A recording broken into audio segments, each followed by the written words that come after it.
Hello and welcome to the Marine Channel. I'm here at the Düsseldorf Boat Show and I'm with the 2025 European Powerboat of the Year. Now that is quite an award.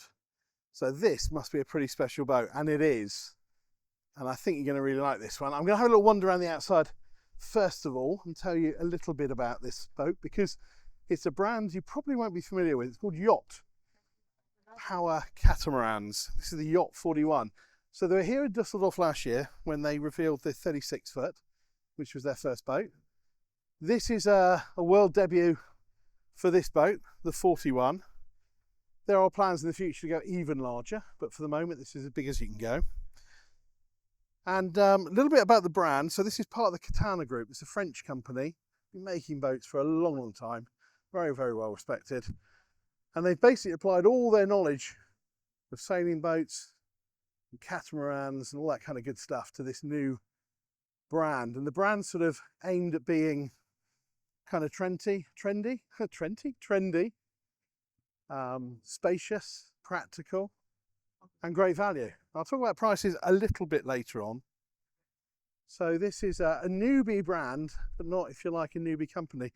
These boats are built kind of split between Portugal and France, so there's a bit of manufacturing done in both places, but the teams that work on these are obviously super experienced. Now it's really funny, when I come to a stand, it doesn't matter how quiet or busy it is, when I arrive it gets busier. So I'm just going to wait for a few folks to clear the boat and then we'll jump on board and I'll take you through.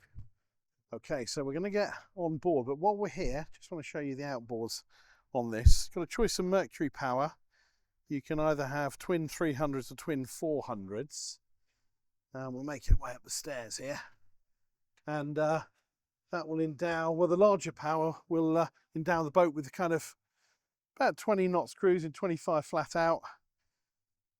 But one of the other things about cats is that you get good economy. So the range on this at cruising speed still up around the kind of 2 to 250 nautical miles.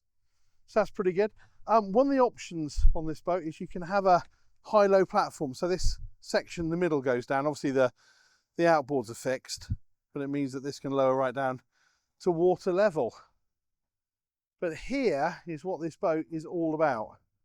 So it's 41 foot long, which is 12.57 meters, but the beam on the boat is 4.5 meters before we drop down these sort of side balconies. So this one here is up.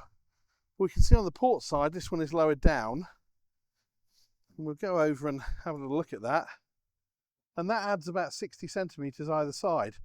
So when both of those are down, we've actually got a beam on this boat of 5.82 meters, which is the kind of beam you'd expect on a boat, a monohull anyway, well over 50 feet wide, 50 feet long, sorry. So the net result of all this beam is we've got this amazing sun pad over here, and we've also got this dining area over here. So it's not either or, it's as well as, if you like. So this sun pad here, if you look carefully, you can see the table there that's lowered down. So actually what you've got is mirrored areas on both sides. So this could be dining, as could the port side be. And you can drop those down, you can have two sun pads. But it's just such a lovely, wonderful, sociable space.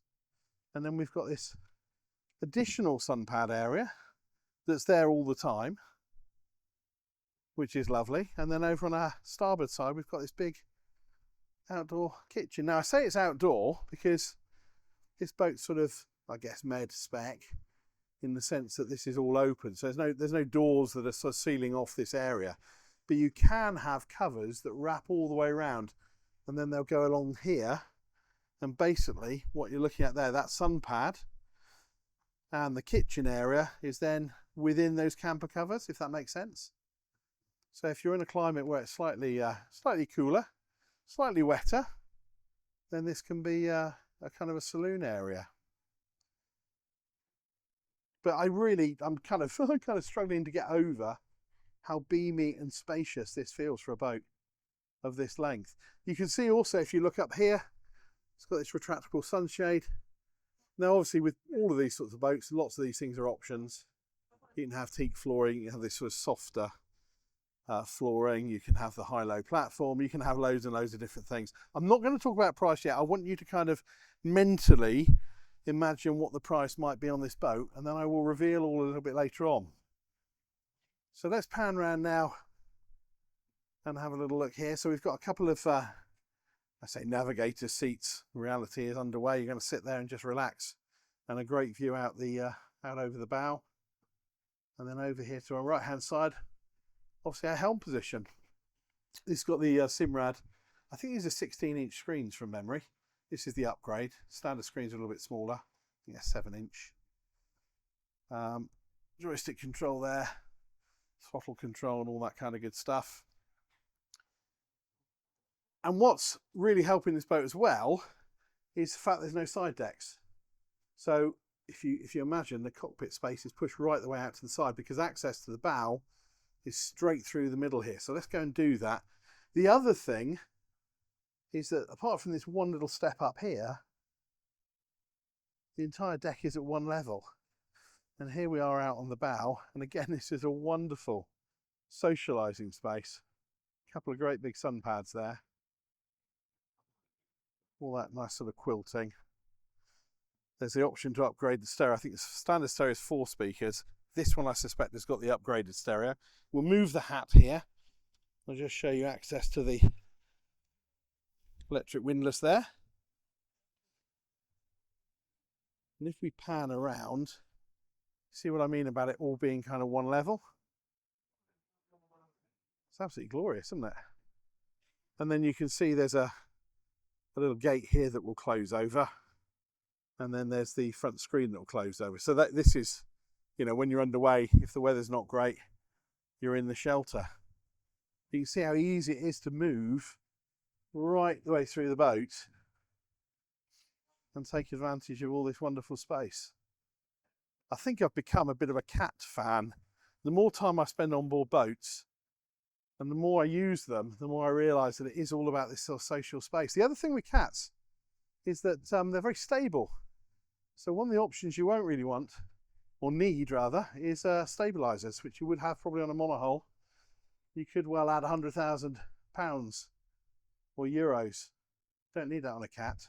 And they also ride sort of softer because when they're going through the weather, as they kind of go up and down, it traps air between the two hulls and it's almost like a cushion. So you find these ride really well. Let me take you down below.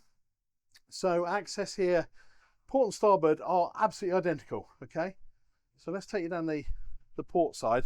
This will give you an idea. It's exactly the same as I say on the other side. Down 3 stairs.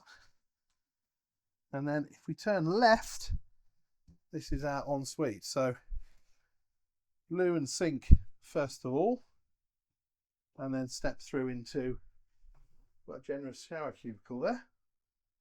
Again, with a door, so you're not going to splash water everywhere. Spin round through this little lobby area, and this is your double, which is mirrored on the, on the starboard side as well. Good natural light there through the whole windows. And then you've also got your escape hatch, as well as doubling up for more light there through. One of the things that struck me as well, really clever design, I think, is because the bed is kind of floating, you've got all this storage underneath, which is great. There's no drawers to open or anything to have to worry about when you're underway. Just chuck all your stuff in there and loads of space. I also like the LED lighting, lots of underlighting in here, but there's also that wonderful green LED lighting you might have noticed when we came on board. So you've got the same setup over on the starboard side. So effectively it's 4 berths and 2 heads. Just notice this little upholstered area there. I guess you could probably lie up there, should the mood take you.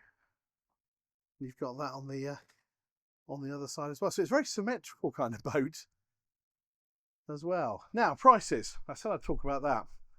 What do you think? What do you think? Well, €475,000 plus tax.